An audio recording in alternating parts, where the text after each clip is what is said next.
Сегодня праздник Рождества Пресвятой Богородицы. Мы находимся в городе Салехард, на колокольне Спаса Преображенского собора.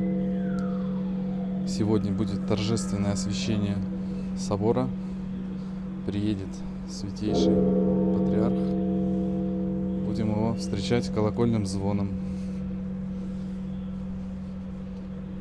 Служба уже началась. И ожидаем приезда. У нас уже все готово.